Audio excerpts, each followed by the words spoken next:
Imagina esto. Es de noche. El viento del océano es cálido y pesado, y tú estás de pie al borde de un acantilado. Frente a ti, el mar respira en la oscuridad, profundo y lento, como una criatura gigantesca que solo finge dormir. Las olas llegan y retroceden, borrando una y otra vez la fina línea entre la roca y el agua, como si alguien jugara con la frontera entre el mundo conocido y lo desconocido. Y alguien a tu lado susurra: allí, más allá del horizonte, existió un reino entero, una ciudad de anillos concéntricos, templos de mármol, canales perfectos, barcos cargados de metales brillantes, un lugar que los dioses hundieron bajo el mar. En ese momento, por un segundo, lo sientes de verdad, como si bajo la superficie negra del océano todavía descansaran las ruinas de un mundo perdido, esperando a que alguien vuelva a recordarlo. Ese mundo tiene un nombre que casi todos hemos oído alguna vez: Atlántida. Pero aquí empieza la primera pregunta incómoda. ¿Qué es exactamente la Atlántida? ¿Un mito inventado por un filósofo griego? ¿Una advertencia moral disfrazada de historia? ¿La memoria distorsionada de una catástrofe real? ¿O quizá un poco de todo a la vez?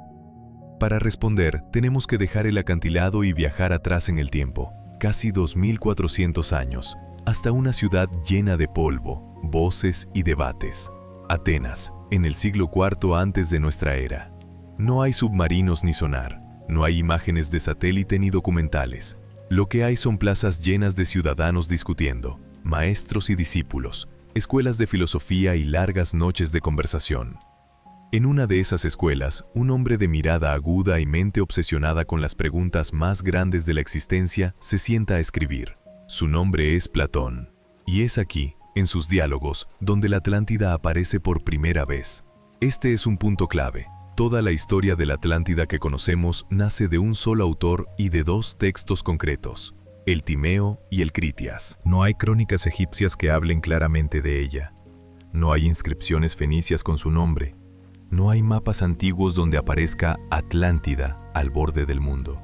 Si quitamos a Platón de la ecuación, el mito prácticamente desaparece. Así que, si queremos entender la Atlántida, tenemos que bajar al nivel de las palabras, de las frases, de lo que exactamente contó este filósofo. Platón pone la historia en boca de otro personaje, Critias, un anciano que asegura estar transmitiendo un relato muy antiguo. Según él, la historia le llegó a través de su abuelo, que la habría oído de boca del famoso legislador ateniense Solón. Y Solón, a su vez, no la habría inventado. La habría escuchado de unos sacerdotes egipcios en la ciudad de Sais, al visitar sus templos y preguntar por los acontecimientos más antiguos de la humanidad. ¿Te das cuenta? Desde el comienzo, la historia de la Atlántida es presentada como una cadena de memoria. Egipcios, Solón, familiares de Solón, Critias, Platón, nosotros. Una cadena larga, frágil, donde cada eslabón podría haber añadido, olvidado o transformado algo. Los sacerdotes, cuenta Platón, se habrían reído un poco de Solón cuando éste se jactaba de la sabiduría griega. Le habrían dicho, con cierta ironía, que los griegos son como niños, porque su civilización se ha visto destruida varias veces por catástrofes y han tenido que empezar de cero, olvidando su pasado una y otra vez. Los egipcios, en cambio, gracias al Nilo y a la estabilidad de su territorio, se habrían librado de algunas de esas destrucciones y conservado relatos mucho más antiguos. Entre esos relatos se encontraba el de un poderosísimo imperio situado más allá de las columnas de Hércules, es decir, más allá del estrecho de Gibraltar. Ese imperio se llamaba Atlántida. Según Platón, la Atlántida no era solo una isla grande, era el centro de un vasto reino marítimo. Los atlantes dominaban otras islas y partes del continente frente a ellos. Tenían una flota poderosa, ejércitos bien organizados y recursos casi inagotables. En esa época, dice el relato, era posible cruzar el océano Atlántico de isla en isla, como si fueran pasos en un camino. Es una imagen poderosa, un mundo de archipiélagos, rutas marítimas y ciudades costeras que hoy no existen o que tal vez están escondidas bajo el nivel actual del mar. Pero hay más.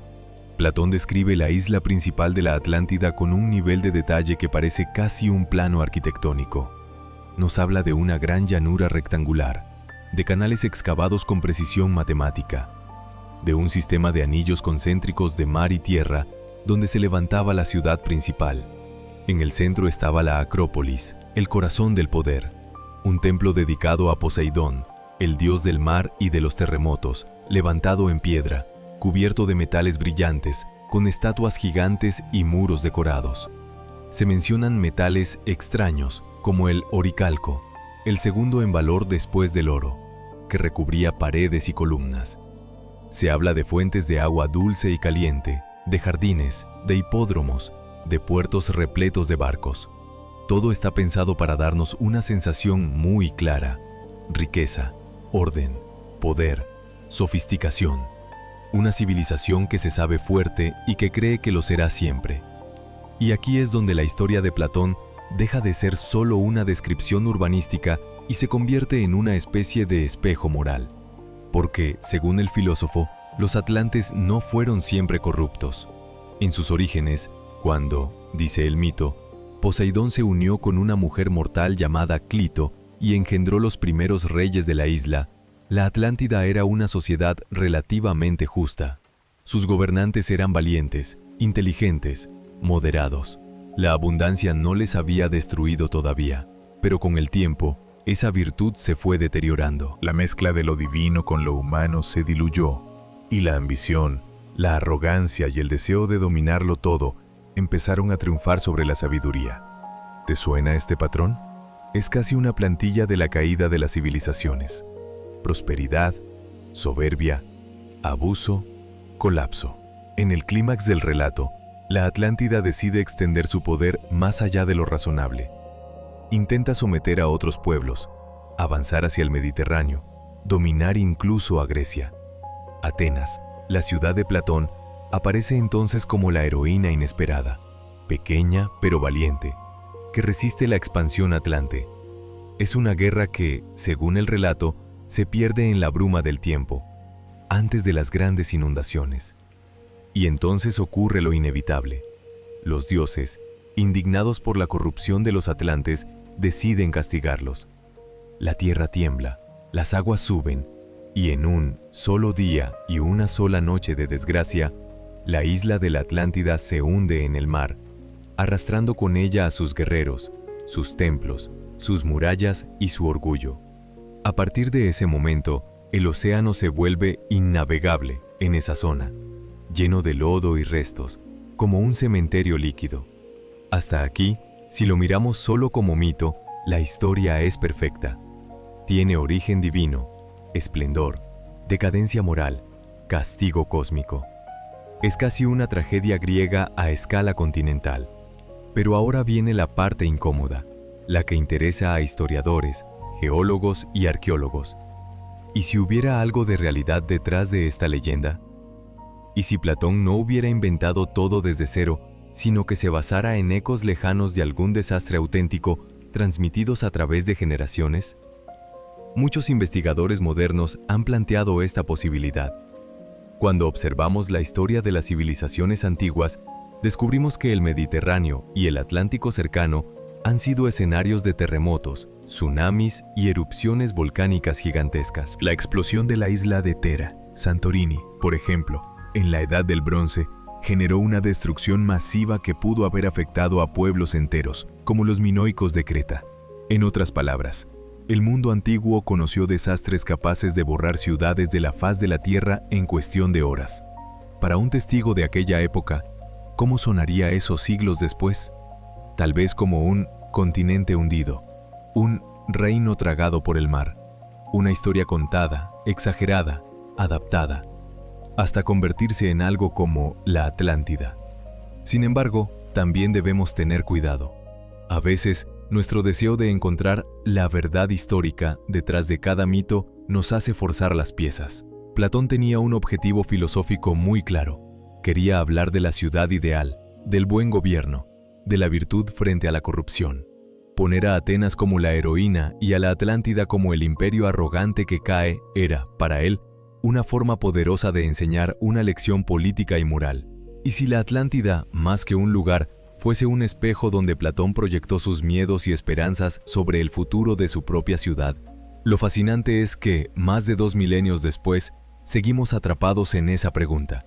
Científicos modernos, aficionados, exploradores, incluso conspiracionistas, todos, de una forma u otra, siguen mirando al mapa y al fondo del mar, preguntándose si en algún punto, en el Atlántico, en el Mediterráneo, cerca de las Azores, frente a las costas de España o de Marruecos, hay restos de algo que pueda conectar con las palabras de Platón.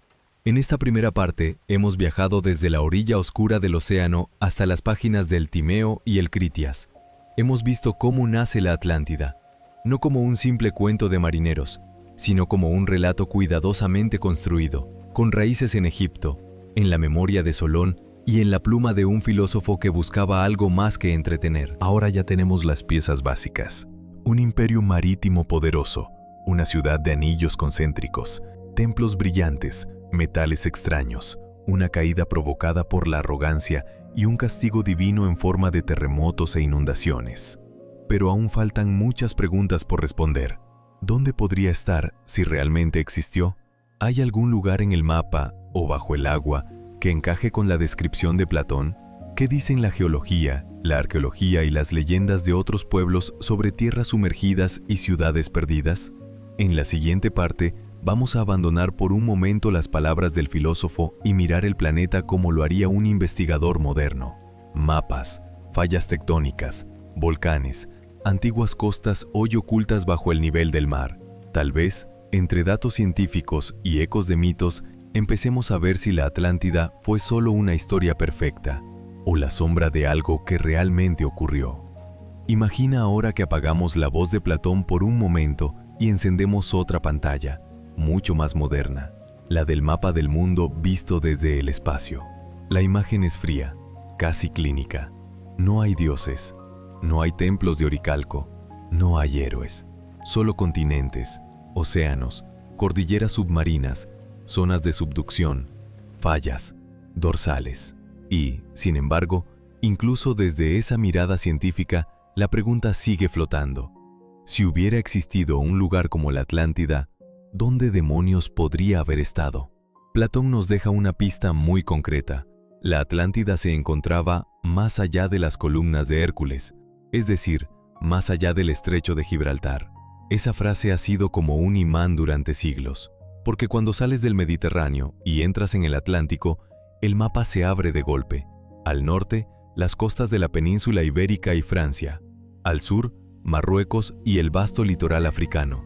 Hacia el oeste, un océano aparentemente vacío que, sin embargo, esconde cordilleras sumergidas, mesetas, dorsales y archipiélagos como las Azores, Madeira o Canarias. Si te fijas en un mapa batimétrico, uno que no solo muestre la superficie, sino también los relieves del fondo marino, el Atlántico de pronto deja de ser un azul uniforme y se transforma en un paisaje de valles, montañas y llanuras ahogadas. Es difícil no imaginar, aunque solo sea por un segundo, que en alguna de esas mesetas pudo haberse levantado algo más que rocas. Los primeros en obsesionarse con esa idea no fueron científicos modernos, sino exploradores, cartógrafos y pensadores de épocas en las que la línea entre mito y geografía era mucho más borrosa. Durante la Edad Media y el Renacimiento, algunos mapas mostraban islas fantasma en el Atlántico, tierras como Antilia, High Brasil o islas sin nombre preciso, dibujadas simplemente porque alguien dijo haberlas visto o porque alguna historia antigua las sugería. No eran la Atlántida de Platón, pero mostraban una cosa clara. El océano, para la imaginación humana, nunca fue solo agua. Siempre estuvo lleno de quizás. Con el paso de los siglos y con la llegada de la ciencia moderna, la obsesión no desapareció, simplemente cambió de forma. Geólogos, oceanógrafos y arqueólogos empezaron a mirar el Atlántico con herramientas mucho más precisas. Sondas, mediciones de profundidad, estudios de placas tectónicas y, al mismo tiempo, las teorías sobre la Atlántida se multiplicaron. Unos la situaron cerca de las Azores, argumentando que esas islas serían las cumbres emergidas de una antigua masa continental hundida. Otros prefirieron mirar hacia el sur, hacia Canarias y Madeira, conectando leyendas locales de islas perdidas con el relato de Platón. Incluso hubo quienes propusieron que la Atlántida se extendía por una vasta plataforma continental ahora sumergida, que habría quedado bajo el agua tras la subida del nivel del mar al final de la última glaciación. Este último punto es importante. Hoy sabemos que hace unos 20.000 años, durante el último máximo glacial, el nivel del mar era mucho más bajo que en la actualidad. Gran parte del agua de la Tierra estaba atrapada en enormes capas de hielo. Eso significa que las costas que conocemos hoy no son las mismas costas de entonces. Lo que ahora es mar, en muchos casos, fue tierra. Litorales distintos, deltas más alejados, valles hoy inundados, llanuras costeras desaparecidas. Cuando el clima empezó a calentarse y el hielo se derritió, el mar subió decenas de metros, lenta, pero inexorablemente, tragándose planicies, bosques, quizá poblados enteros. ¿Puedes imaginar lo que significaría para una comunidad costera ver, generación tras generación, cómo el mar avanza?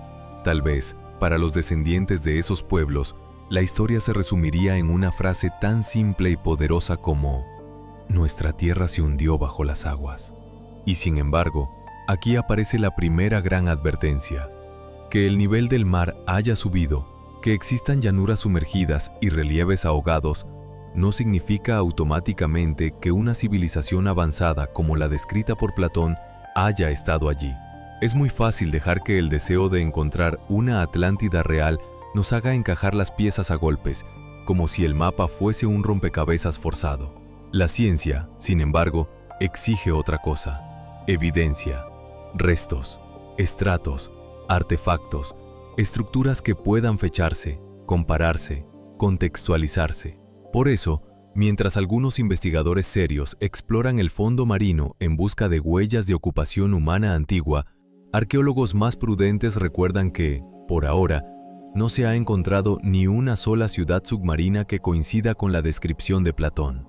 Hay pecios, restos de barcos, estructuras portuarias, ruinas costeras hundidas en zonas poco profundas, pero no hay templos de oricalco ni anillos concéntricos de piedra y canales. Y eso obliga a una pregunta incómoda. ¿Y si estamos buscando en el lugar equivocado? Aquí entra en escena una hipótesis que, durante décadas, ha fascinado a muchos: la conexión entre la Atlántida y la erupción de la isla de Thera, la actual Santorini, en el mar Egeo. Aunque geográficamente no está más allá de las columnas de Hércules, hay algo en esta catástrofe que resuena con la idea de una civilización brillante destruida por el mar y el fuego. En la Edad del Bronce, mucho antes de que Platón escribiera sus diálogos, el Egeo estaba dominado por una cultura sofisticada, la civilización minoica, con centros como Cnosos en Creta. Eran excelentes navegantes, comerciantes, constructores de palacios llenos de frescos y símbolos. Vivían, literalmente, en un mundo rodeado de mar. La erupción de Thera fue una de las más poderosas de la historia conocida. Imagina una isla volcando su corazón de fuego hacia el cielo, lanzando ceniza a kilómetros de altura, provocando tsunamis capaces de arrasar costas lejanas, oscureciendo el sol durante días. Para los pueblos de la región, aquello no fue un simple evento geológico, fue el fin del mundo tal como lo conocían. Algunos investigadores han sugerido que esa catástrofe y el colapso posterior de la civilización minoica pudieron dejar una huella profunda en la memoria colectiva del Mediterráneo, una huella que, siglos más tarde, podría haberse transformado en relatos sobre islas destruidas, ciudades tragadas por el mar y castigos divinos. No sería la Atlántida de Platón en un sentido estricto, pero sí una especie de proto-Atlántida en la imaginación de los pueblos. ¿Significa eso que la Atlántida es simplemente una versión caricaturizada de Santorini y los minoicos? No necesariamente. Una vez más, la realidad puede ser más compleja.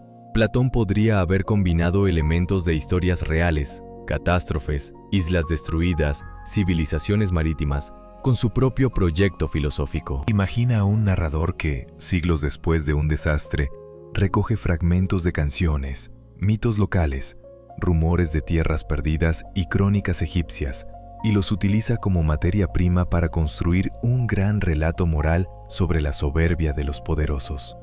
Esa mezcla entre memoria y propósito didáctico puede dar lugar exactamente a lo que vemos en el mito de la Atlántida, algo que no es completamente histórico, pero tampoco completamente inventado. Mientras tanto, lejos del Egeo, hay otro escenario que ha ganado protagonismo en los últimos años: las marismas y llanuras costeras del sur de la península ibérica, especialmente en zonas cercanas a la desembocadura del Guadalquivir y las marismas de lo que hoy conocemos como Doñana. Investigadores han sugerido que en la antigüedad allí pudo haber existido un importante centro urbano o portuario, que habría sufrido terremotos, inundaciones o cambios drásticos en el litoral. De nuevo, no hablamos de templos de oricalco, pero sí de la posibilidad de una ciudad prominente, arrasada por fuerzas naturales, cuyo recuerdo, transformado por el tiempo y la distancia, pudo haber inspirado parte del relato atlante.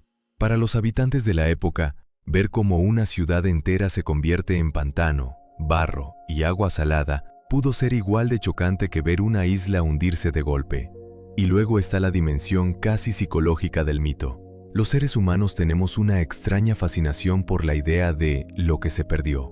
Ciudades ahogadas, bibliotecas quemadas, civilizaciones borradas.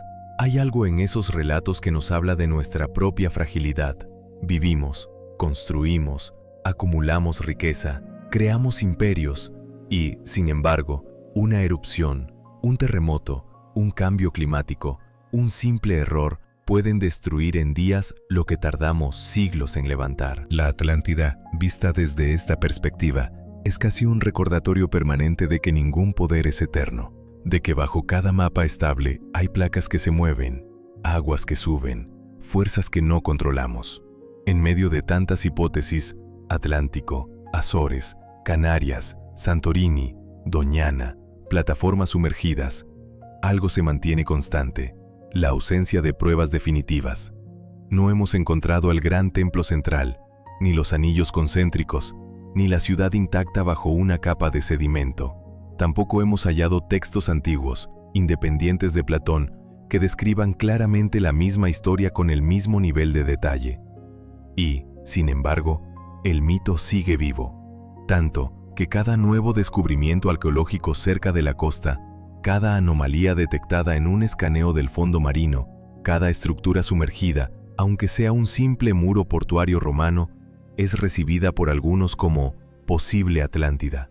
La leyenda se ha vuelto una lente que colorea la forma en que miramos cualquier ruina bajo el agua.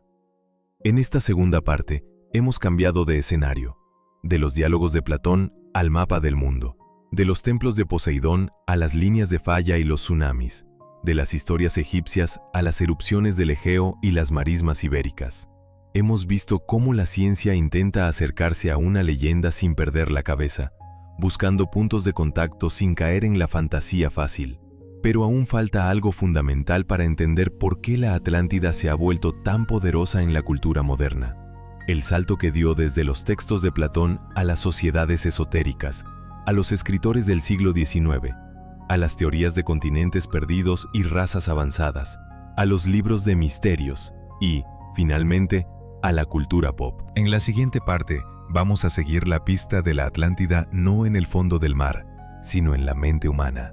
Cómo pasó de ser una parábola filosófica a convertirse en símbolo de civilizaciones supertecnológicas, en refugio de sueños, en excusa para todo tipo de teorías extravagantes. ¿Y por qué, aún sabiendo todo eso, seguimos mirando al océano con la sensación de que, quizá, bajo las olas, hay algo que todavía no comprendemos del todo? Imagina que cerramos por un momento todos los mapas, apagamos las simulaciones de tsunamis, dejamos en pausa a geólogos y arqueólogos, y abrimos un libro viejo en una biblioteca del siglo XIX. Huele a polvo, a tinta antigua, a horas silenciosas de lectura. En la portada, palabras como misterios, civilizaciones perdidas, conocimiento oculto. Aquí es donde la Atlántida da un salto extraño.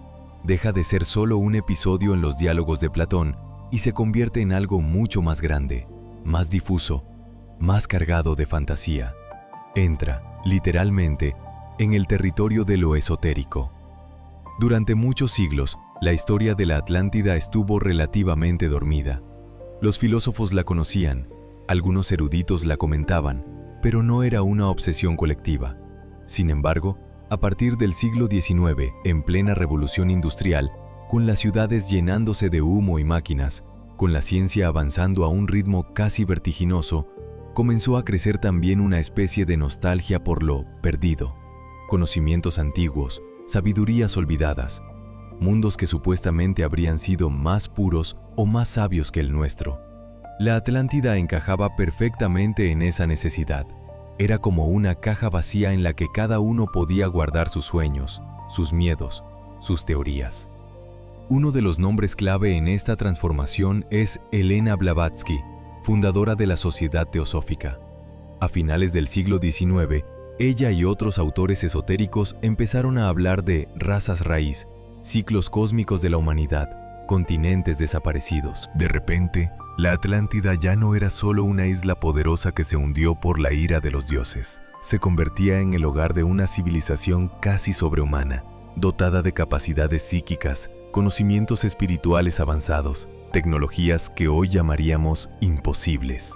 En estos relatos, los atlantes eran algo así como una humanidad versión 2.0, que habría caído por abusar de su poder, de su magia, de su ciencia, o de las dos cosas a la vez. ¿Te das cuenta del giro? Platón hablaba de un pueblo que, a pesar de su riqueza y organización, terminó corrompido por la arrogancia. La lección era política, ética. En cambio, muchos autores esotéricos del 19 y 20 convirtieron a los atlantes en portadores de secretos casi divinos, en los hermanos mayores perdidos de la humanidad. Y cuando mezclas esa imagen con la fascinación por las razas superiores que circulaba en Europa en esos años, las cosas se ponen peligrosas. Algunos movimientos ideológicos, especialmente en la primera mitad del siglo XX, se apropiaron de la idea de una civilización antigua poderosa para justificar teorías racistas o delirios de grandeza nacional. No era ya la Atlántida de Platón, ni la de los arqueólogos. Era una Atlántida convertida en mito político distorsionado. Al mismo tiempo, en un plano menos oscuro pero igual de fantasioso, surgieron autores que quisieron completar el relato con detalles geográficos. Uno de los más influyentes fue Ignatius Donnelly, un político y escritor estadounidense que, en 1882, publicó un libro titulado Atlantis, The Antediluvian World.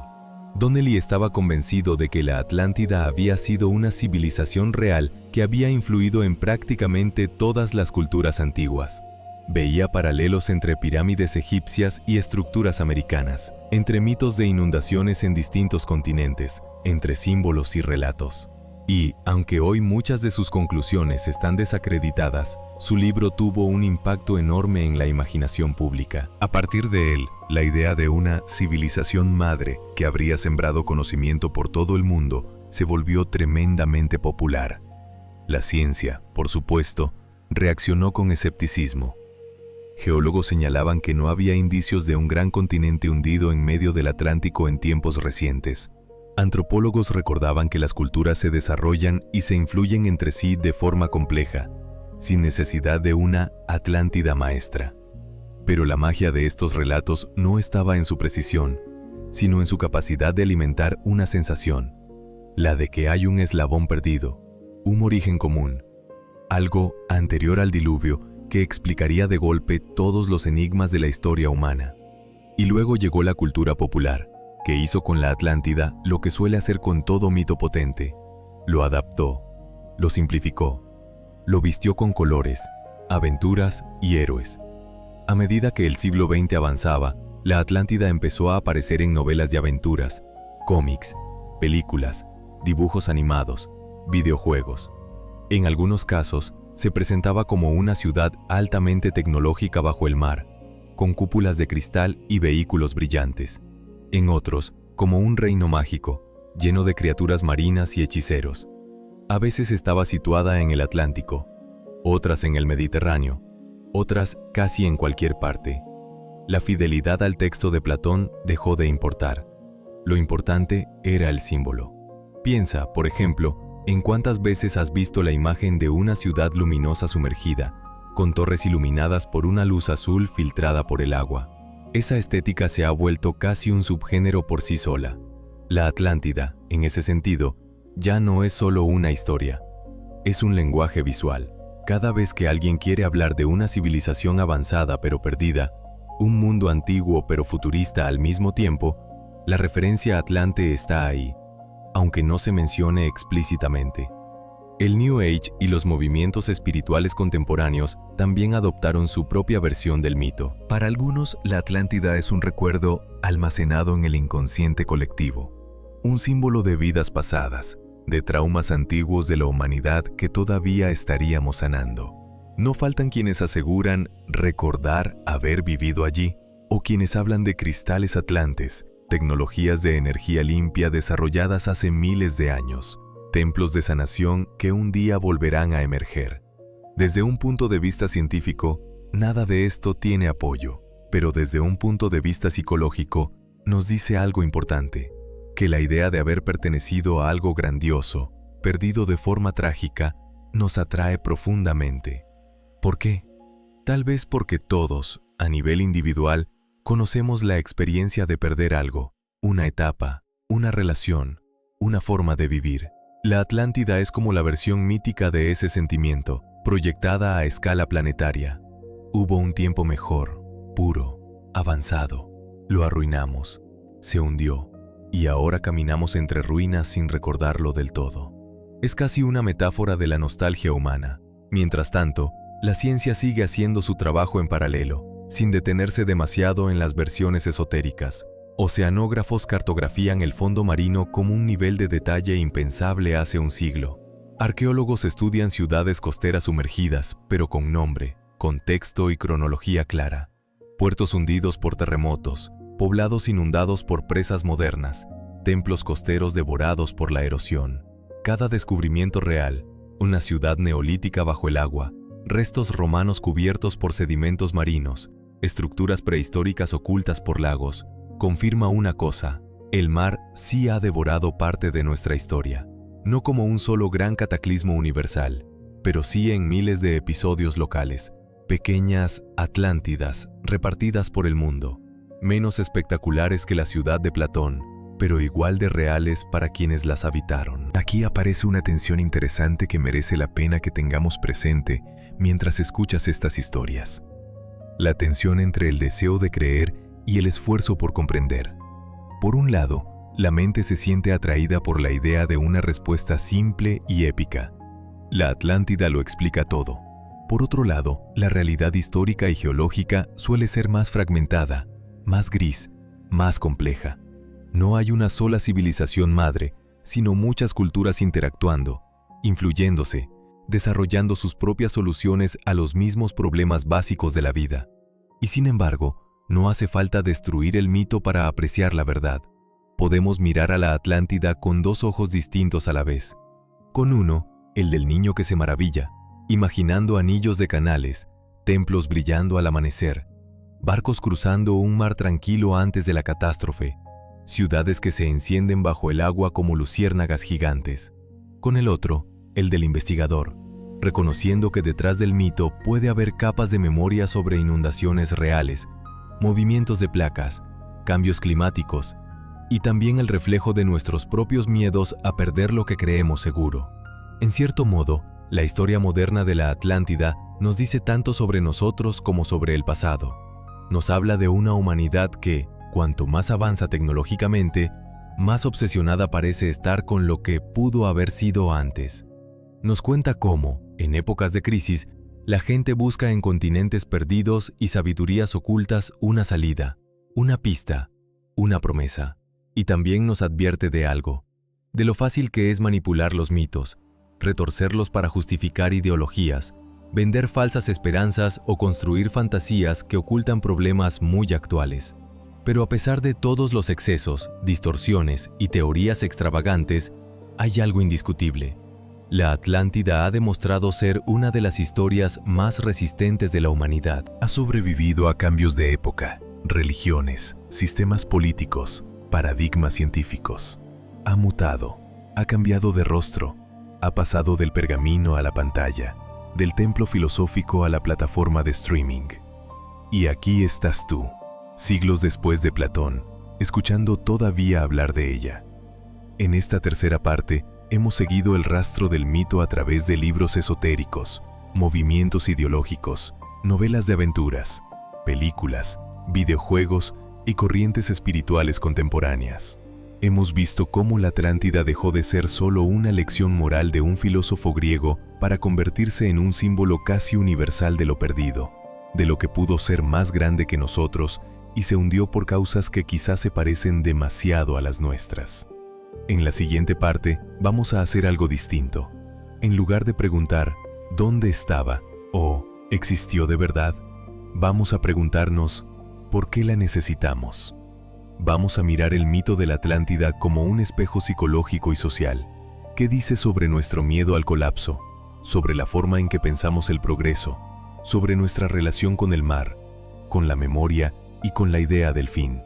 Porque, tal vez, el verdadero misterio no sea si hubo una ciudad hundida, sino porque, una y otra vez, seguimos inventando ciudades hundidas para contarnos algo sobre nosotros mismos. Imagina por un momento que la Atlántida no es una isla, ni una ciudad hundida, ni un mapa por encontrar, sino una especie de espejo enorme colocado frente a la humanidad, un espejo antiguo, empañado por el tiempo, pero en el que seguimos mirando una y otra vez. Cuando preguntas, ¿existió de verdad? En el fondo estás preguntando también otra cosa. ¿Qué dice esta historia sobre nosotros? Porque, seamos sinceros, si Platón hubiera contado la historia de una aldea pobre perdida en medio de la nada, ¿crees que seguiríamos hablando de ella tantos siglos después? Probablemente no. Seguimos volviendo a la Atlántida porque condensa en una sola imagen varios de nuestros miedos y deseos más profundos.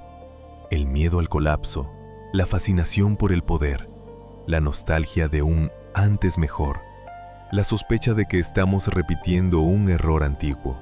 Piensa en el corazón del mito, una civilización rica, organizada, tecnológicamente avanzada para su época, segura de sí misma, convencida de su superioridad, que poco a poco se corrompe, se vuelve arrogante y termina destruida de forma catastrófica, con el mar como instrumento de castigo. ¿No te suena extrañamente actual? Cambia templos de oricalco por rascacielos de cristal, carros por coches, trirremes por barcos de carga, y la estructura emocional es la misma. Una sociedad que cree que sus logros la hacen invulnerable hasta que algo la desmiente brutalmente. En el mundo de hoy, estamos rodeados de noticias sobre crisis climática, subida del nivel del mar, ciudades costeras amenazadas, incendios, sequías, tormentas cada vez más violentas. Vemos imágenes de barrios inundados, de casas arrastradas por el agua, de personas que pierden en horas lo que construyeron durante años. Y quizá por eso, el mito de la Atlántida resuena con una nueva intensidad. Ya no es solo una isla de hace miles de años, sino un recordatorio incómodo de que el mar puede entrar, literal y metafóricamente, en nuestras vidas modernas. En cierto sentido, la pregunta implícita es, ¿somos nosotros los nuevos atlantes jugando a ser invencibles al borde de un océano cada vez más inestable? La Atlántida funciona también como una especie de advertencia sobre el progreso entendido únicamente como acumulación de poder y riqueza. Platón, desde su propia época, ya estaba preocupado por eso, por ciudades que se enriquecen tanto que olvidan preguntarse ¿para qué existe ese poder? ¿Para quién? ¿Con qué límites? Hoy, cuando hablamos de megaurbes, de consumo masivo, de huella ecológica, el eco de esa preocupación es evidente. El mito nos plantea una especie de dilema. ¿Y si hubiera un punto a partir del cual el mismo éxito de una civilización se convierte en el origen de su caída? ¿Y si la Atlántida fuera el símbolo de ese momento, de esa línea roja que se cruza sin darse cuenta? Pero no todo es miedo. La Atlántida también toca algo muy humano, la fascinación por lo perdido, por la idea de que hubo un tiempo anterior en el que las cosas eran de algún modo mejores, más puras, más profundas. Casi todas las culturas tienen su versión de una edad dorada, un pasado idealizado en el que la humanidad estaba más cerca de los dioses, o vivía en armonía con la naturaleza, o poseía conocimientos que más tarde se olvidaron. La Atlántida encaja perfectamente en ese molde. Es una especie de edad dorada comprimida en forma de isla. Pensar en ella nos permite imaginar que no estamos en la cima de la historia, sino en una especie de segunda oportunidad, o incluso de versión degradada de algo más grande que ya existió. Esto tiene un lado peligroso y otro poderoso. El peligroso es la tentación de despreciar tanto el presente que todo se coloca en un antes perfecto que nunca volverá. Esa actitud puede llevar a la nostalgia paralizante, a mirar hacia atrás con tanta obsesión que perdemos la capacidad de cambiar el ahora. Pero hay otro lado, más interesante: usar la Atlántida como espejo para preguntarnos qué tipo de mundo querríamos construir, si pudiéramos evitar repetir los errores del mito. Si sabes que una civilización se hundió por su soberbia, por su incapacidad de frenar a tiempo, por no escuchar señales de alerta, ¿qué harías distinto en tu propia época? Hay algo más silencioso, pero igual de importante. La Atlántida habla de memoria y de olvido. En el relato de Platón, los sacerdotes egipcios se burlan un poco de los griegos, diciéndoles que no recuerdan su propio pasado, que la humanidad ha sufrido muchas destrucciones y que casi todo se ha perdido una y otra vez. Es una idea inquietante.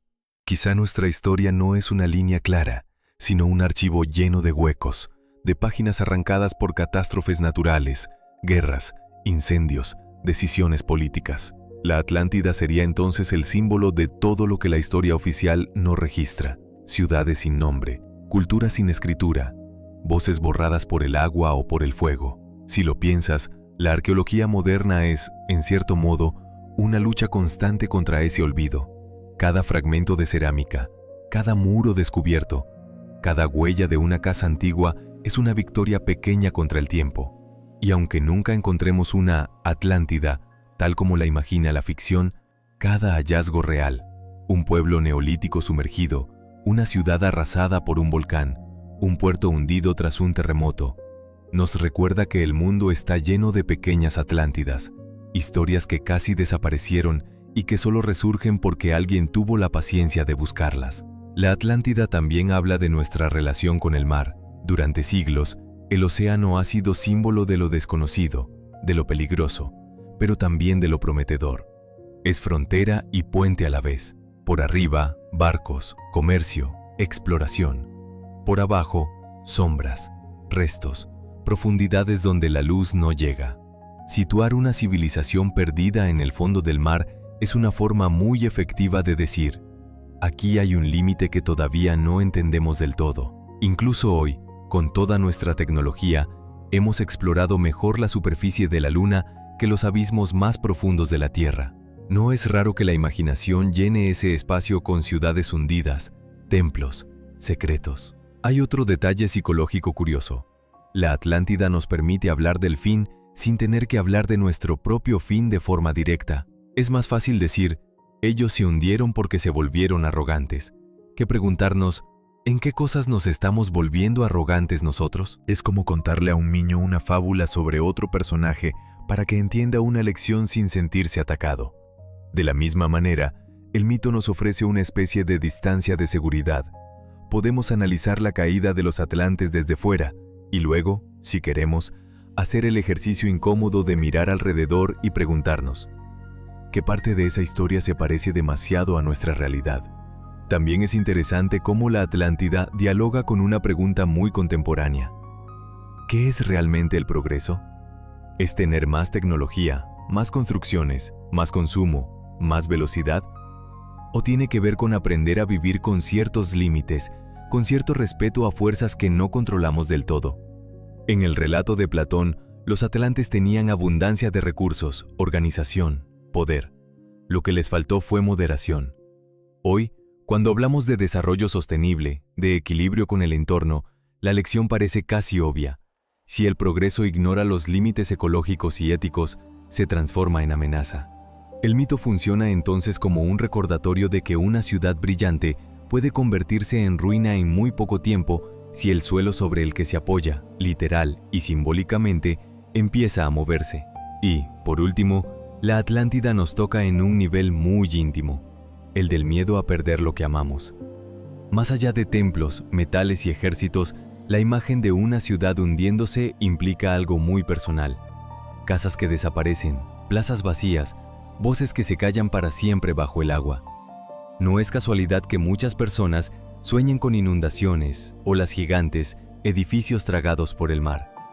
Son imágenes onídicas que hablan de cambios bruscos, de pérdidas, de finales inesperados. El mito pone esas sensaciones en formato de historia colectiva. No es solo mi casa la que se pierde, es toda una cultura, toda una forma de vivir. Quizá por eso emociona tanto, porque conecta el miedo individual con el miedo colectivo. En esta cuarta parte, hemos dejado de buscar coordenadas en un mapa para buscar coordenadas dentro de nosotros. Hemos visto la Atlántida como advertencia, como nostalgia, como metáfora del olvido, como espejo del progreso y del miedo al colapso. Hemos descubierto que, incluso si no existió jamás como ciudad real, existe de forma muy poderosa en la forma en que pensamos de la historia, el futuro y nuestro lugar en el mundo. En las siguientes partes vamos a hacer algo que une todas estas capas. Mirar algunos casos concretos de Atlantis modernas, ciudades reales amenazadas por el mar, lugares que ya han sido abandonados, regiones que podrían hundirse o volverse inhabitables, y preguntarnos qué estamos aprendiendo o no de ellas. Porque quizá, al final, el verdadero legado de la Atlántida no está en piedra bajo el agua, sino en nuestra capacidad de reconocer a tiempo cuando un mito antiguo está intentando decirnos algo muy urgente sobre el presente. Imagina ahora que cambiamos de escenario por completo. Dejamos atrás los templos de Oricalco, los filósofos griegos, los mapas antiguos, y subimos a un avión que vuela bajo sobre la costa de una gran ciudad moderna. Es de noche. A través de la ventanilla ves un mar de luces, avenidas, rascacielos, puertos, autopistas, puentes. Todo parece sólido, estable, casi eterno. Pero al acercarse a la línea de la costa, la imagen se vuelve inquietante. Zonas oscuras donde antes había barrios, diques improvisados, muros contra el mar, zonas inundadas tras una tormenta reciente, y de repente te viene una idea incómoda. Si alguien dentro de 1000 años mirara los restos de este lugar bajo el agua, ¿no lo contaría también como un mito de la ciudad que se hundió? Lo cierto es que ya existen Atlantis modernas. No son islas legendarias en el centro del océano, sino ciudades reales, con nombres que conoces. Venecia, Nueva Orleans, Yakarta, Miami, Alejandría, pequeñas naciones insulares como Tuvalu o Maldivas, lugares donde la relación entre humanidad y mar se ha tensado hasta el límite. No han caído en un solo día y una sola noche de desgracia, como la Atlántida de Platón, pero viven en una especie de tiempo prestado, donde cada tormenta fuerte, cada temporada de huracanes, cada centímetro de subida del nivel del mar se siente como un recordatorio de que el suelo bajo sus pies no es tan seguro como parece. Piensa, por ejemplo, en Venecia, una ciudad literalmente construida sobre el agua, levantada sobre miles de pilotes de madera clavados en el fango de una laguna. Durante siglos, el equilibrio fue casi perfecto. Canales en lugar de calles, góndolas en lugar de coches, mareas que subían y bajaban pero que eran parte del paisaje cotidiano. Sin embargo, en las últimas décadas, las aqua alta, esas mareas excepcionalmente altas, se han vuelto más frecuentes y más agresivas. Plazas históricas como San Marcos se inundan una y otra vez. Comercios y casas se ven obligados a levantar barreras, y todo el sistema de la ciudad parece estar en una especie de pulso constante con el mar. Se han construido gigantescas barreras móviles, proyectos de ingeniería impresionantes para contener el agua. Y, aún así, muchos venecianos se preguntan en voz baja cuánto tiempo podrá mantenerse este pulso. No es casualidad que algunos medios hablen ya de la Atlántida del Adriático. Luego está Nueva Orleans, en la desembocadura del río Mississippi. Una ciudad marcada por la música, la mezcla cultural, el carnaval, pero también por una catástrofe que dejó una cicatriz profunda. El huracán Katrina en 2005. En aquella ocasión, diques que se creían seguros fallaron, barrios enteros quedaron bajo el agua, miles de personas se vieron obligadas a abandonar sus casas. Las imágenes de calles convertidas en canales, de techos apenas visibles sobre una superficie marrón y silenciosa, parecían sacadas de una película apocalíptica. Nueva Orleans no desapareció, pero para muchos de sus habitantes, la sensación fue la de haber vivido su propia versión de Atlántida. Un recordatorio brutal de que una ciudad moderna, con todas sus tecnologías, puede ser vulnerada en cuestión de días si el agua encuentra una brecha. Más lejos, en el sudeste asiático, está Yakarta, una megaciudad que se hunde literalmente. Parte de la ciudad se está hundiendo porque el suelo se compacta y porque se extrae demasiada agua subterránea, mientras que el mar, al mismo tiempo, avanza. El resultado es una combinación peligrosa. Barrios inundados incluso en días sin tormenta, diques cada vez más altos, planes gubernamentales para trasladar la capital a otro lugar. Es difícil imaginar un símbolo más claro de la tensión entre crecimiento urbano descontrolado y límites físicos del entorno. Si dentro de varios siglos alguien encontrara restos de edificios, carreteras y puentes bajo una capa de sedimentos en esa zona, quizá escribiría su propia versión del mito. Hubo una ciudad inmensa que se creyó eterna, y el mar la reclamó poco a poco. Y no son solo grandes ciudades. Pequeños países insulares como Tuvalu o Maldivas viven con la amenaza de que, si el nivel del mar sigue subiendo, zonas enteras de su territorio podrían volverse inhabitables o desaparecer bajo el agua. No hablamos ya de una fábula sobre dioses castigando la soberbia, sino de decisiones muy concretas. ¿Qué hacer cuando el agua salada invade los acuíferos de agua dulce? ¿Cuándo las playas que sustentan el turismo se erosionan? ¿Cuándo los ciclones golpean con más fuerza? Algunos habitantes de estos lugares han comenzado a hablar, con una mezcla de resignación y rabia, de convertirse en refugiados climáticos. Personas que no huyen de una guerra, sino de una transformación lenta pero implacable del lugar donde nacieron. ¿No es eso también una versión moderna de la historia de una tierra que se pierde?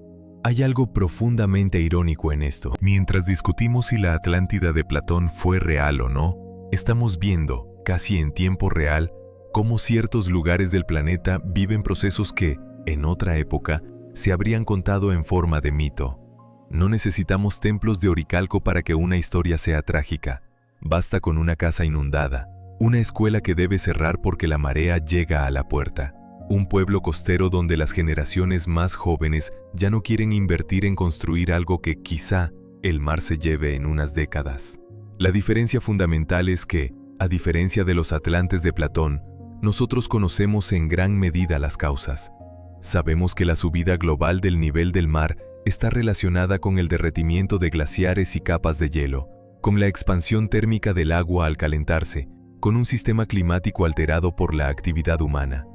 Sabemos que construir sin planificación en zonas inundables, desviar ríos, destruir humedales, talar manglares y depender de infraestructuras frágiles aumenta el riesgo. Sabemos que el océano no se enfurece porque sí, responde a equilibrios físicos y químicos que estamos alterando a una escala colosal. Y sin embargo, hay algo casi mítico en la forma en que muchas veces reaccionamos, como si pensáramos que los diques, las bombas y las obras de ingeniería fueran un escudo absoluto, como si la tecnología nos diera carta blanca para ignorar las advertencias. En este punto, la comparación con la Atlántida se vuelve especialmente incómoda. Platón hablaba de una civilización que se volvió arrogante, que creyó que su poder la hacía intocable, que ignoró los límites. ¿Hasta qué punto nuestras Atlantis modernas reflejan esa misma ceguera? No porque hayamos ofendido a dioses del mar, sino porque hemos ignorado señales científicas, informes, proyecciones, experiencias previas de catástrofes. Cada vez que una ciudad decide expandirse sin considerar el riesgo de inundación, cada vez que se rellena un humedal que actuaba como esponja natural, cada vez que se construye un barrio entero por debajo del nivel del mar sin un plan de emergencia sólido, estamos, de alguna manera, escribiendo un nuevo capítulo en la misma historia. Prosperidad inmediata a cambio de una vulnerabilidad a largo plazo. Al mismo tiempo, estas Atlantis modernas nos muestran algo que el mito original no desarrolló: la capacidad de aprender, rectificar y adaptarse. Hay ciudades que están invirtiendo en sistemas de alerta temprana, en restauración de ecosistemas costeros, en infraestructuras pensadas no solo para resistir, sino para ceder de forma controlada, en vez de romperse catastróficamente. Se habla de vivir con el agua, en lugar de luchar contra ella a toda costa. La gran pregunta es si ese aprendizaje llegará lo suficientemente rápido, si seremos capaces de convertir la historia de la Atlántida en una advertencia escuchada y no en una profecía autocumplida. Mientras tanto, bajo el agua, siguen existiendo también las otras Atlantis reales pero silenciosas, ciudades antiguas que ya quedaron sumergidas hace siglos o milenios, restos de puertos romanos, templos egipcios costeros, pueblos neolíticos junto a lagos que crecieron, ciudades ribereñas que fueron abandonadas tras cambiar el curso de un río. Son mucho más pequeñas y menos espectaculares que la isla de Platón, pero cuentan una verdad muy simple. La frontera entre tierra y agua nunca ha sido fija. El mar avanza y retrocede, la tierra se hunde o se levanta, los ríos cambian de ruta. Lo que hoy parece seguro, mañana puede ser orilla, delta, fondo marino. En esta quinta parte, hemos mirado alrededor y hemos visto que, en cierto sentido, vivimos rodeados de Atlántidas en potencia. No necesitamos buscarlas en un mapa del Atlántico Central. Están en los titulares, en los informes climáticos, en las historias de gente que ya ha tenido que abandonar su casa por culpa del agua. El mito deja de ser solo un cuento del pasado remoto y se convierte en un marco para entender lo que está en juego ahora mismo. En las próximas partes vamos a cerrar el círculo, primero observando cómo, a pesar de todo, seguimos soñando con encontrar la Atlántida física, la ciudad perfecta bajo el mar, y después preguntándonos qué quedará de nosotros si algún día alguien, en un futuro muy lejano, encuentra nuestras ruinas y decide convertirlas también en leyenda, porque tal vez la pregunta final no sea si la Atlántida existió, sino qué tipo de mito dejaremos nosotros cuando el tiempo pase sobre nuestras propias ciudades. Imagina ahora que volvemos al mar, pero ya no como filósofos antiguos ni como soñadores esotéricos, sino como exploradores del siglo XXI.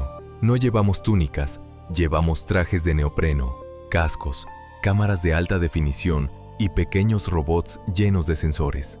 El océano ya no es, al menos en teoría, una pared oscura e impenetrable. Es un territorio que tratamos de medir, cartografiar, traducir en datos. Y sin embargo, incluso con toda esta tecnología, la sombra de la Atlántida sigue colándose en cada exploración profunda, como una pregunta que nadie logra silenciar del todo. ¿Y si, justo debajo de nosotros, hubiera algo más que roca y arena? Piensa en cómo vemos hoy el fondo del mar. Satélites, sonar multihaz, vehículos operados a distancia, escáneres láser submarinos. Podemos trazar mapas de cordilleras sumergidas, detectar pecios a cientos de metros de profundidad, reconstruir digitalmente ciudades portuarias antiguas que ahora yacen bajo unos pocos metros de agua turbia. En teoría, parece que no hay lugar para mitos aquí, solo para curvas de nivel y modelos en 3D. Pero la realidad es otra. Cuanto más detallado se vuelve el mapa, más crecen también las posibilidades de interpretación. Una estructura rectangular detectada en el sonar puede ser un simple accidente geológico o el resto de un muelle. Una línea de piedras puede ser un afloramiento natural o los cimientos de un edificio. Entre esos dos extremos se mueve la imaginación humana. A lo largo de las últimas décadas se han lanzado múltiples expediciones con un objetivo más o menos declarado: buscar evidencias de ciudades sumergidas que pudieran relacionarse con la Atlántida o con Atlántidas locales. Algunas se centran en el Mediterráneo, cerca de Grecia, Creta o Santorini. Otras en el Atlántico, cerca de las Azores, Canarias o la costa de Andalucía. Los equipos a menudo combinan geólogos, arqueólogos, buzos profesionales, ingenieros y a veces también patrocinadores o productores que saben que la palabra Atlántida vende titulares, documentales y libros. Imagina una de esas expediciones. El barco se balancea suavemente sobre un mar gris. En la cubierta, una pantalla muestra en tiempo real el barrido de sonar del fondo. Líneas, manchas, sombras. De vez en cuando, alguien señala algo.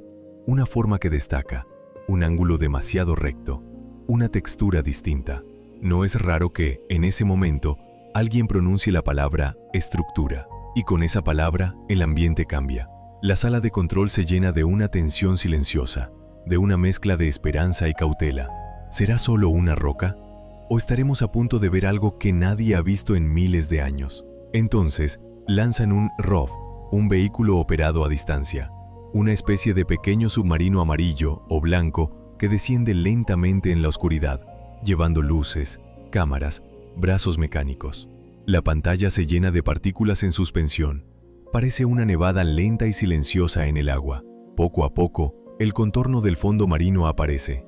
Arena, piedras, quizás restos de un barco. El piloto maneja los joysticks con cuidado, acercando el vehículo al objetivo detectado por el sonar. Y ahí está, una formación que, desde ciertos ángulos, parece una pared, un escalón, un alineamiento artificial.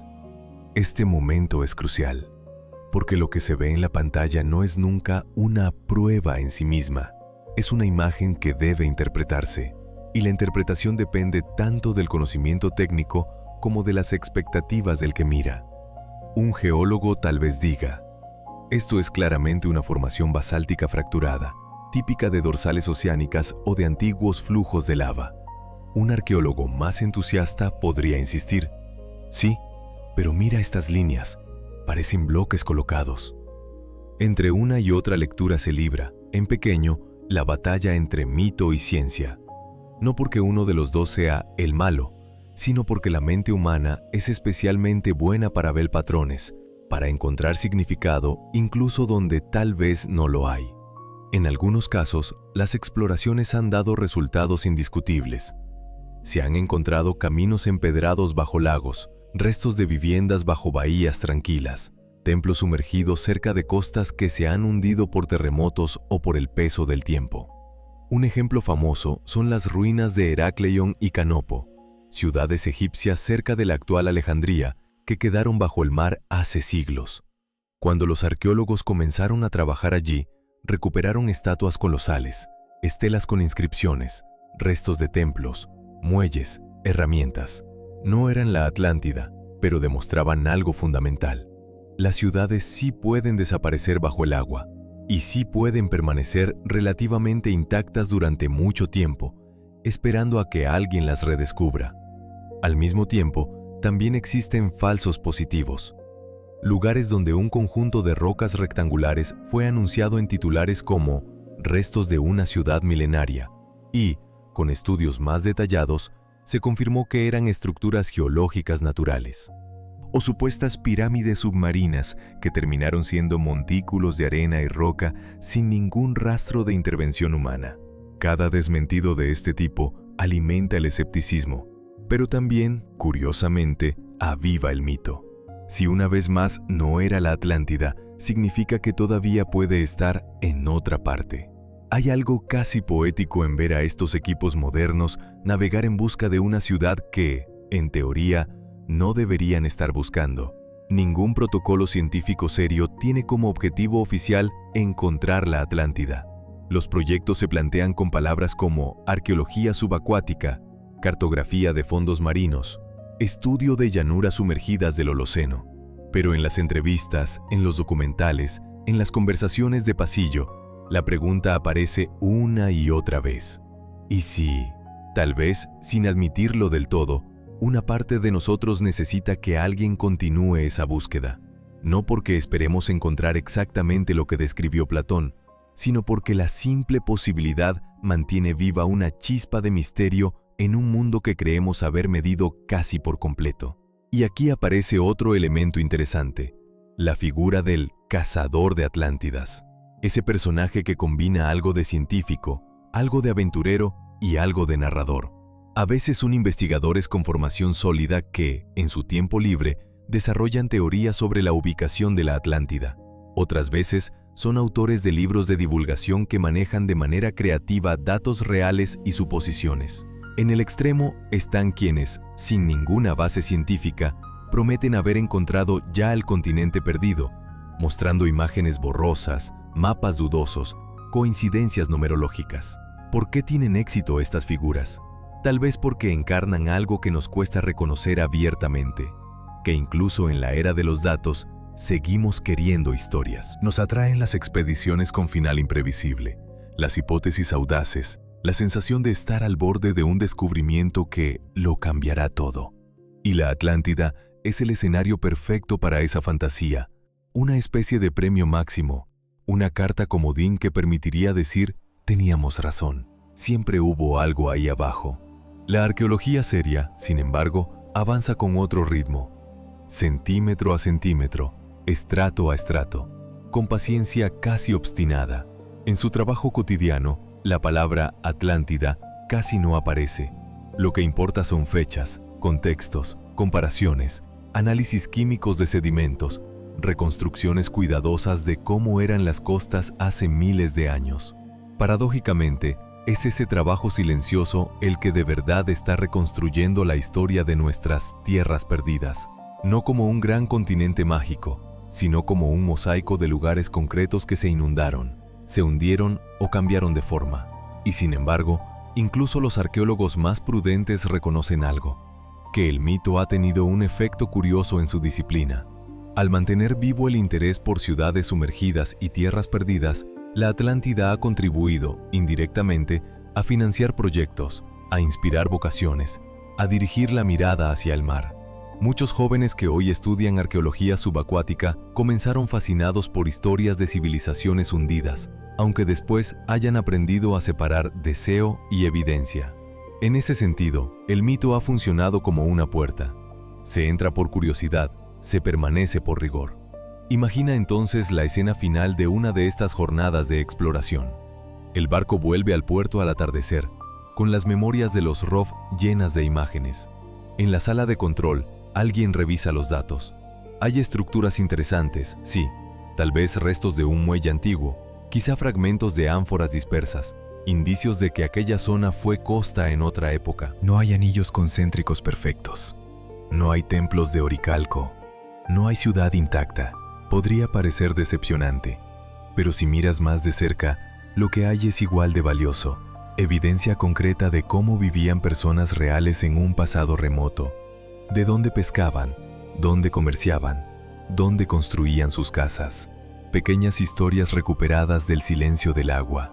La pregunta es, ¿seremos capaces, como especie, de encontrar belleza también en esas verdades parciales, en esos fragmentos incompletos? ¿O seguiremos esperando una revelación total, un hallazgo que cierre de golpe todos los interrogantes, que nos permita decir, aquí está, por fin, la Atlántida?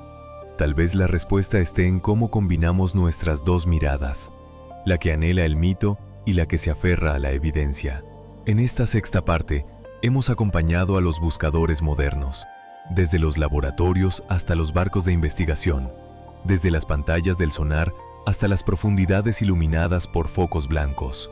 Hemos visto cómo la tecnología puede acercarnos físicamente al fondo del mar, pero no puede, por sí sola, responder a todas las preguntas que llevamos dentro. En la última parte de este viaje, daremos un giro final.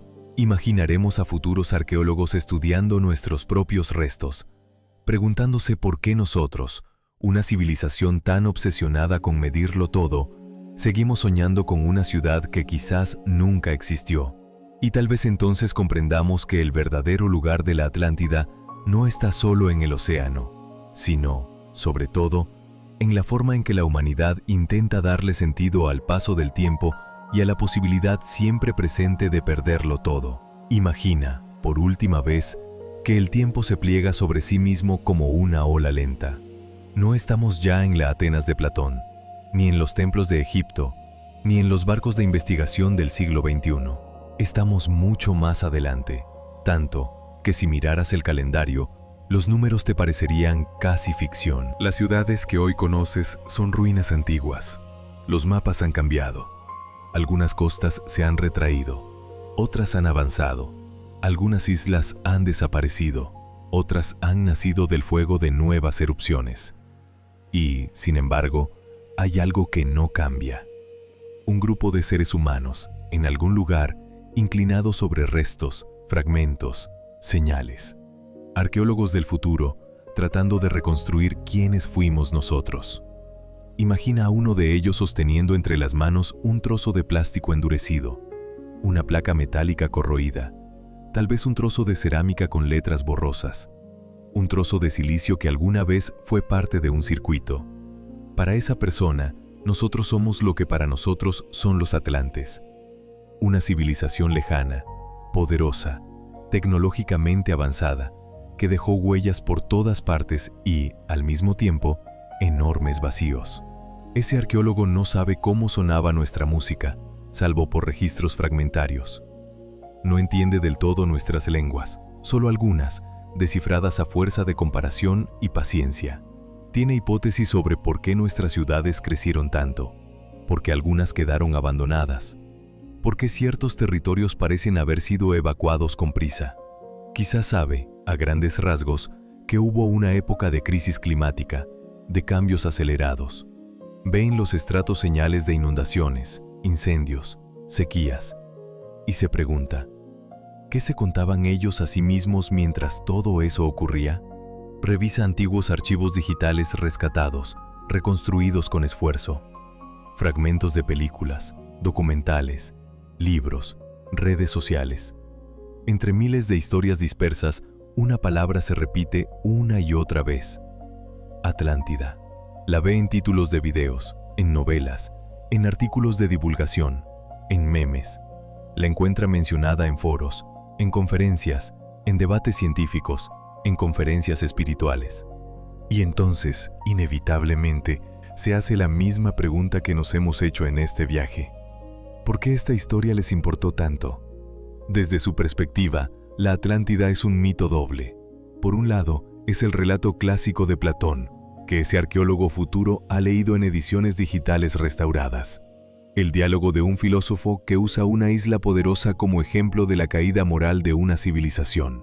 Por otro lado, es el rastro cultural de cómo nosotros, habitantes de un planeta ya muy transformado, adoptamos ese mito para pensar nuestros propios miedos. Para él, estudiar nuestra obsesión con la Atlántida es casi como estudiar un espejo dentro de otro espejo, una civilización, la nuestra, que interpreta a otra civilización mítica, la de Platón, para hablar sobre el riesgo de perderlo todo. Quizá, revisando nuestros documentos, descubra que en el siglo XXI hablábamos cada vez más de subida del nivel del mar, de ciudades costeras en riesgo, de islas que podrían desaparecer. Encontrará fotografías de Venecia inundada, de Nueva Orleans tras un huracán, de barrios costeros cubiertos por el agua. Verá tal vez imágenes de glaciares derritiéndose, de bosques arrasados por incendios, de mapas que muestran proyecciones de futuros posibles. Y junto a esos datos, verá algo más sutil: novelas, películas, series, videos en los que el fin de ciudades costeras se representa con una mezcla de miedo y fascinación. Entenderá que la Atlántida no era solo un mito antiguo, sino un lenguaje que usamos para hablar de nuestra vulnerabilidad sin pronunciar directamente la palabra nosotros. Tal vez esa persona del futuro visite los restos de alguna ciudad que hoy damos por sentada. Caminará entre estructuras rotas, verá puentes que ya no conectan nada, edificios vencidos, raíces de plantas nuevas abriéndose paso entre el hormigón. Y tal vez, al ver ese paisaje, piense: si yo quisiera, podría convertir esto en mi propia Atlántida. Podría escribir una historia sobre una civilización que se creyó eterna y terminó aquí, bajo el agua, bajo el barro, bajo el tiempo. Podría, si quisiera, adornar esa historia con dioses, castigos, símbolos. Podría decir que fue la arrogancia lo que arruinó a esta gente. Podría usar nuestros restos para construir una fábula moral. Y en ese gesto, cerraría un círculo. Haría con nosotros lo mismo que Platón hizo con su Atlántida. ¿Te das cuenta de lo que eso implica?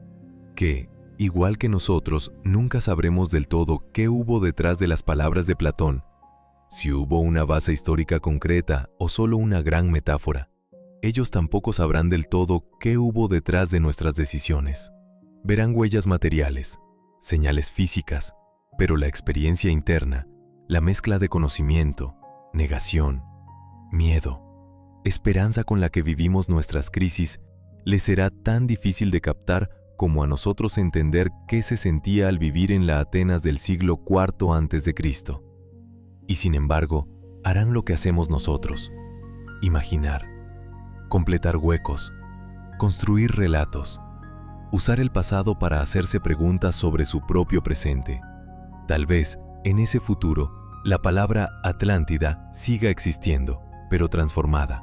Ya no será solo el nombre de una isla hundida, sino el símbolo de cualquier momento en el que una civilización se acercó demasiado al borde sin querer verlo. Una especie de categoría histórica y psicológica. Esta cultura vivió su momento Atlante, podría decir algún historiador del futuro, refiriéndose a una época de exceso, de explotación, de confianza ciega en su propia invulnerabilidad. Y cuando hablen de nosotros, quizás se pregunten, ¿fueron capaces de detenerse a tiempo? ¿Escucharon la advertencia escondida en sus propios mitos? En este punto, el viaje que hemos hecho deja de ser solo un recorrido por la Atlántida y se convierte en algo más íntimo. Porque la pregunta verdadera ya no es ¿existió? Ni ¿dónde estaba? Sino, ¿qué hacemos nosotros con esta historia ahora, mientras todavía estamos a tiempo de escribir la nuestra? No necesitamos un continente hundido para entender lo que está en juego. Basta con mirar a nuestro alrededor. Ciudades construidas al borde del mar, ecosistemas al límite, tecnologías que nos dan un poder inmenso sin garantizarnos sabiduría. El mito de la Atlántida, leído con calma, es casi una guía de advertencias. Cuidado con confundir riqueza con invulnerabilidad. Cuidado con creer que el entorno siempre se adaptará a nuestros deseos. Cuidado con olvidar que la memoria humana es frágil y que lo que no se cuida, se pierde. Platón, si pudiéramos hablar con él hoy, probablemente se sorprendería de ver hasta dónde llegó su historia. Para él, la Atlántida era un recurso pedagógico, una forma de hablar de la ciudad ideal y de la ciudad corrupta, del buen gobierno y del mal gobierno. No podría haber imaginado que, siglos más tarde, su isla inventada o transformada se convertiría en escenario de películas, en objeto de teorías extravagantes, en metáfora ecológica, en excusa para expediciones de búsqueda. Pero quizá, si viera todo eso, sonreiría un poco al darse cuenta de que, aún disfrazado de fantasía, su mensaje principal sigue ahí, escondido como un núcleo duro. Las civilizaciones pueden caer, y a menudo lo hacen no por falta de poder, sino por falta de medida. A estas alturas, tú y yo hemos recorrido muchas capas de este mito. Hemos visitado al Platón filósofo, a los sacerdotes egipcios de Sais, a la Atlántida de templos brillantes, a los geólogos que miran fallas y tsunamis, a los esoteristas que hablan de razas antiguas, a las ciudades modernas que viven al borde del agua, a los barcos de investigación que rastrean el fondo marino, a los futuros arqueólogos que, quizá, nos estudiarán a nosotros. Y detrás de cada una de esas imágenes hay una misma pregunta latiendo. ¿Cómo queremos que nos cuente el futuro? Porque, de algún modo, siempre seremos narración en manos de otros. Nadie de nosotros estará ahí para explicar en primera persona qué sentimos ante cada decisión. Lo que quedará serán restos, trazas, documentos y tal vez, también, los ecos de los mitos que elegimos escuchar. Si miras la Atlántida solo como una curiosidad, un cuento bonito para rellenar horas de documental, entonces se quedará en eso. Pero si la miras como un espejo incómodo, como una historia que te pide que compares su caída con tus propias fragilidades, se convierte en algo más, en una especie de brújula moral.